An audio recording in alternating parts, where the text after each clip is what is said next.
Good afternoon. Happy New Year. Welcome to 2020.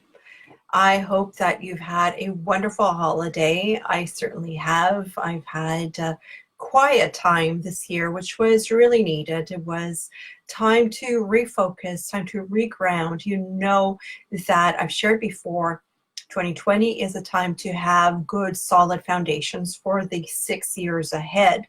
So it's really good to stop everything you're doing and know if you're standing on solid ground or if you're building your castle on sand, right? So I hope you've taken some time off, some time for reflection. Today, in the next 15 minutes or so, we're going to talk about your heart chakra and how you can open up your heart to truly receive, to truly be, to truly share of yourself in the years to come from an open heart chakra so that you're ready to receive all the goodness that's available to you. So today we're going to cover what it looks like when your heart chakra is balanced and what it looks like when it is not in balance.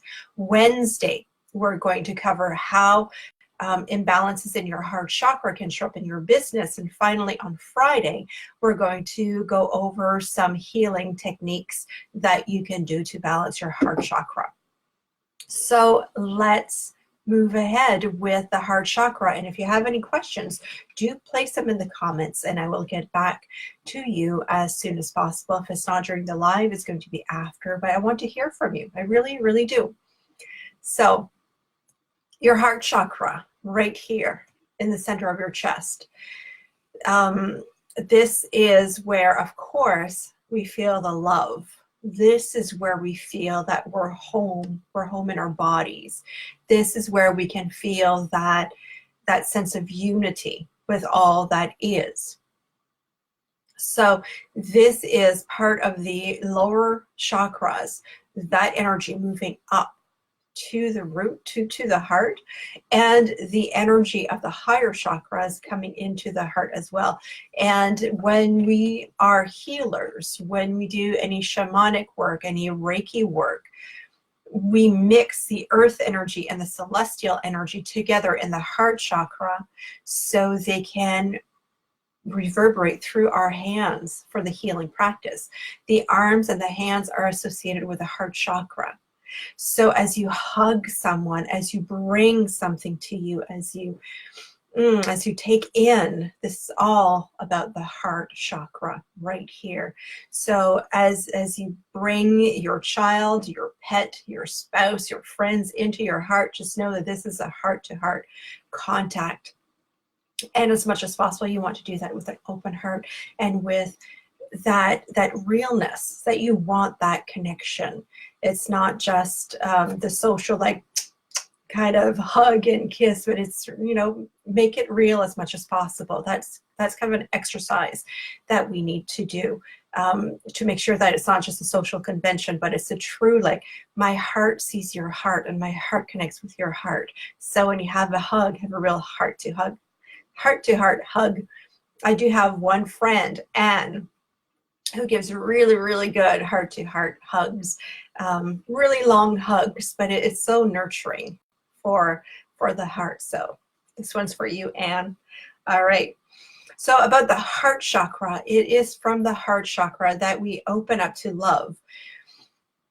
And that's also where we close ourselves up in all our relationships, because who never got hurt in love?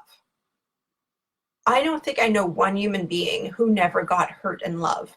It could be in kindergarten. It could be later on in life. It could be in our adult life. It can be from our parents, from school teachers, from friends, from lovers. But everybody has experience, because we're human. We've experienced some pain in our heart. We've experienced rejection. We've experienced not being loved the way we want to be loved, but the way that other people can be loved. And so our heart chakra closes, and it closes as a mechanism, as a protection mechanism. It closes because it doesn't want to feel the pain anymore.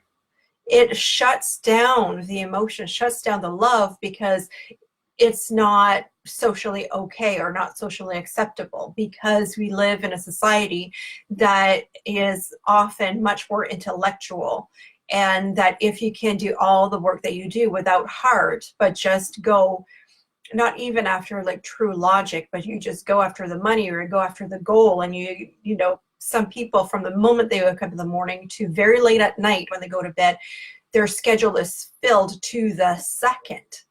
There's not always a whole lot of place for a heart opening in those situations, because it's just, we're becoming like robots, and we do one thing after another, and it's just a list of things that we can check off without really truly feeling what it is.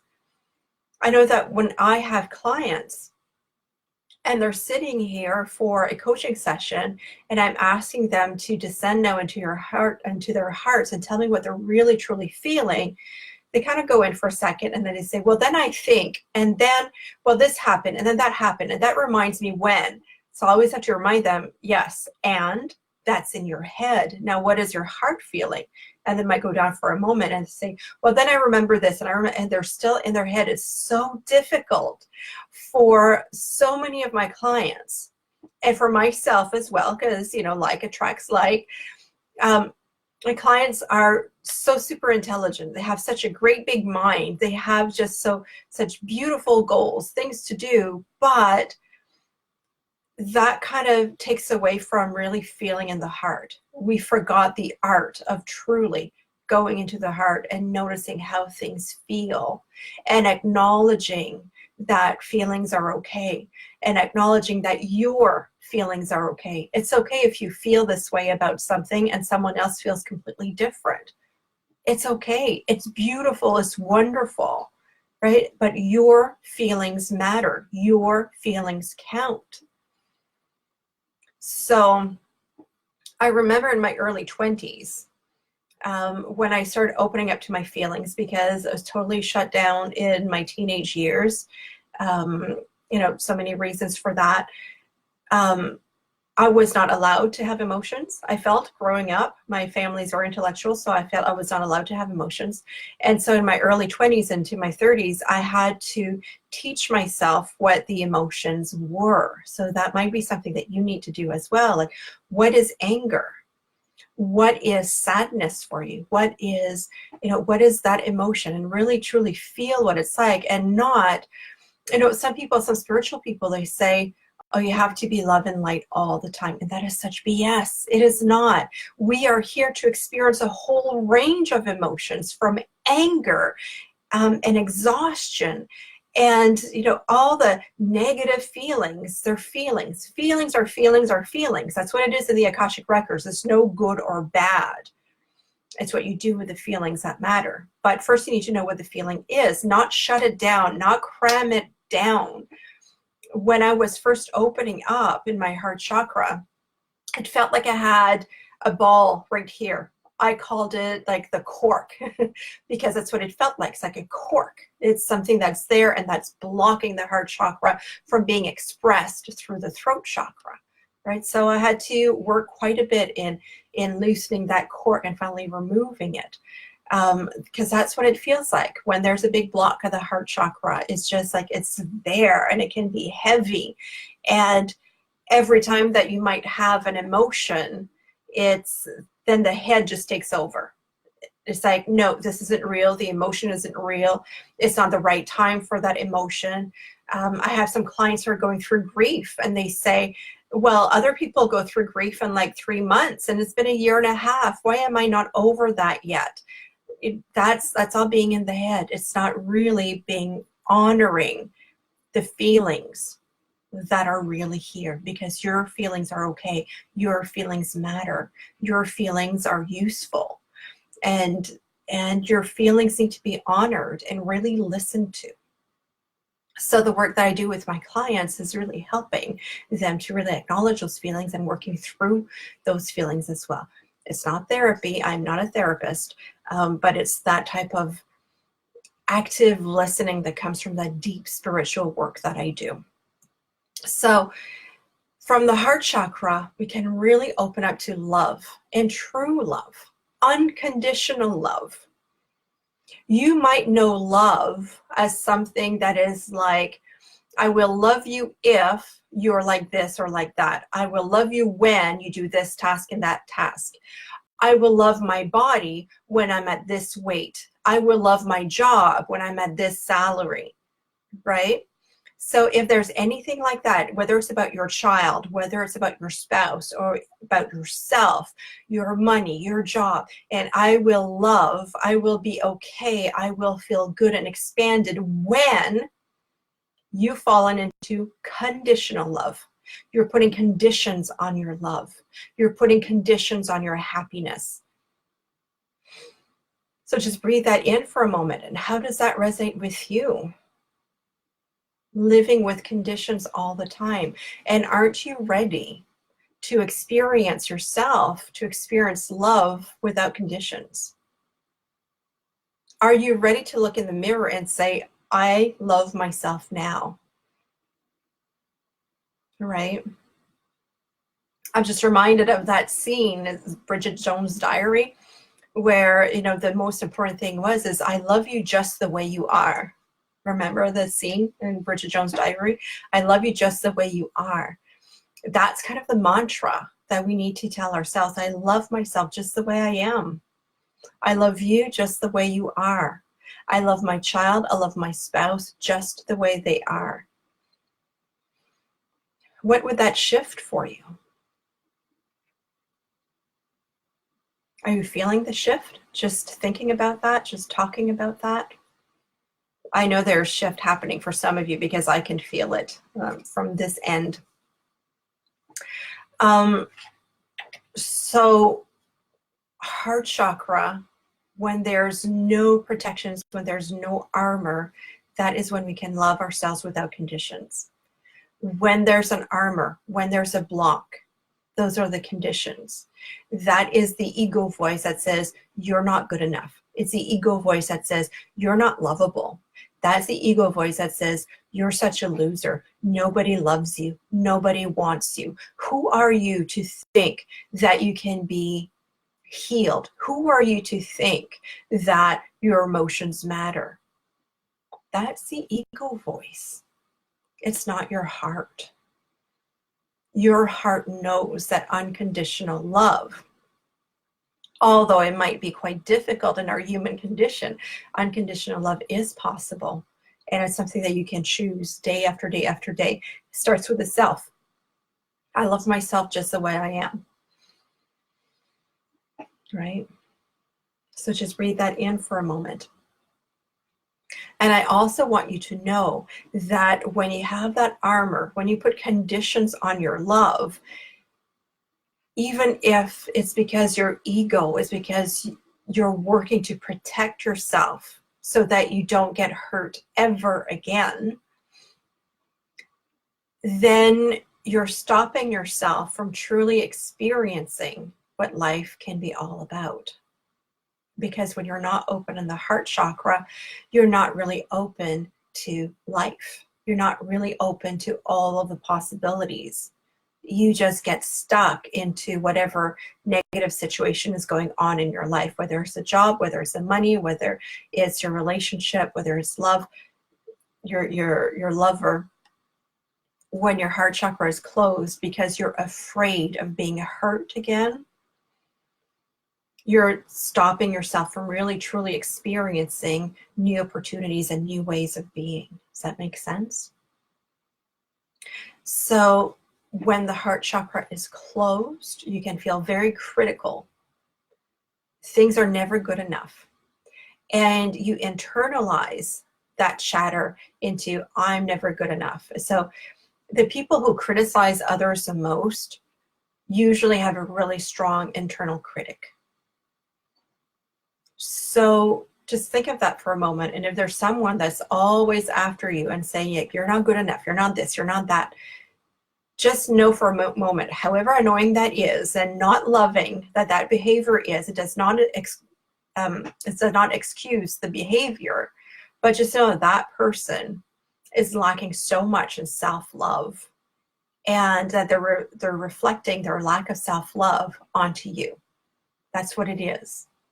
And so you have a choice when that happens to say, you know, it's not an armor, but you can protect yourself and say, I hear you. And I know that this comment is about you. It's not about me. So this is when you need to be so strong in your own self-love to not believe whatever is coming out of that other person's mouth. Right?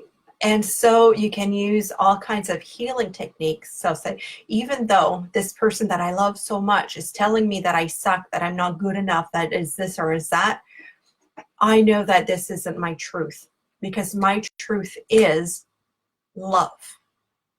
My truth is that I am worthy enough. My truth is that I am good enough. This is my truth. And whatever other people are thinking about me, whatever other people are telling me, it's a reflection of who they are, not a reflection of who I am. How does that sound? How does that feel for you? Let me know in the comments if this resonates with you.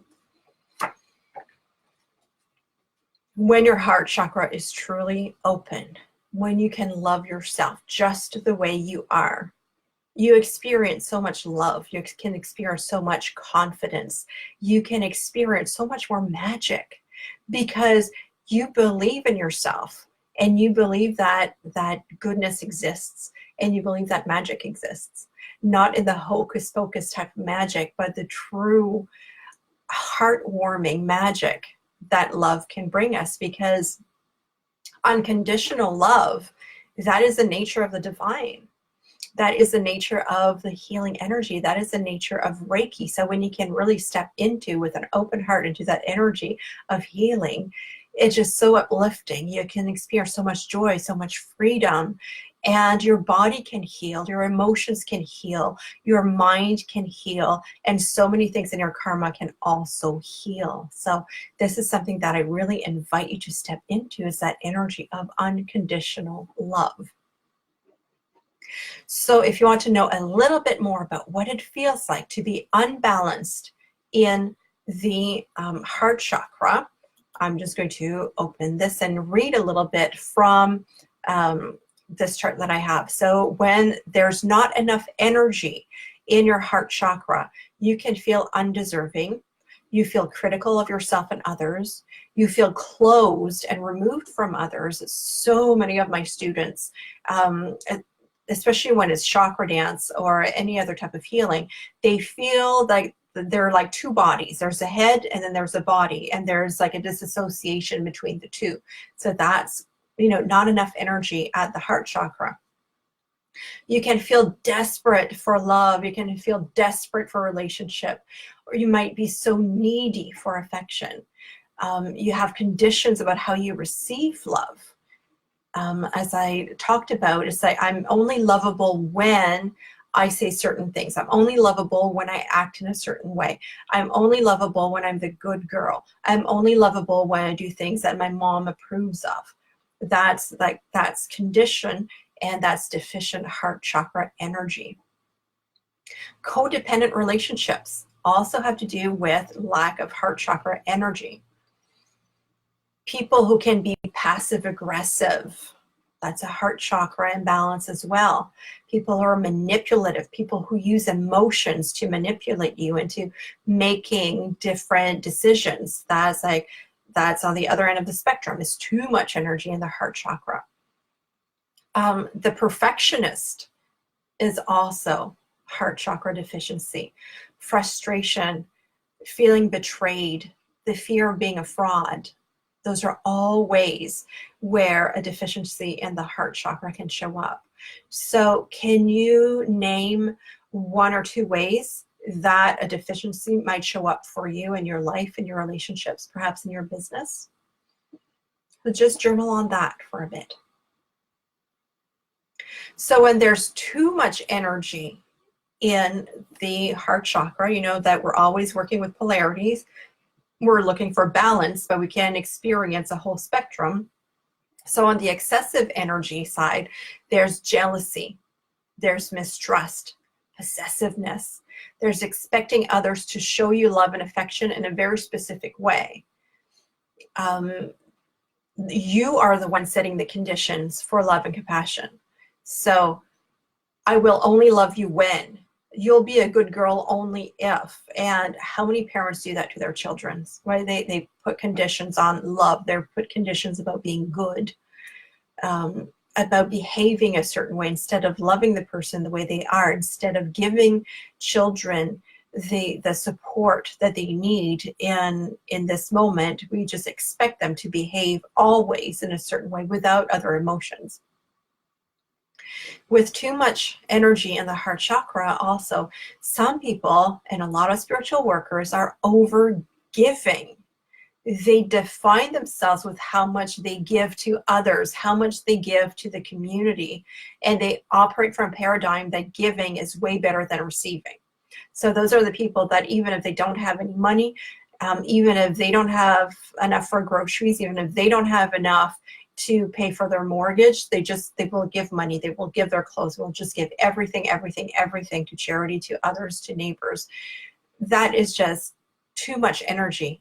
There's a lack of boundaries with an imbalance in the heart chakra. People who are emotionally aggressive, people are emotionally abusive. That's excess energy in the heart chakra. People who expect that other people must follow a certain code of perfection. That is excess energy in the heart chakra. People who experience contempt. People are very controlling. People that are always begging you to take over. So those are people who do not take their karmic responsibility.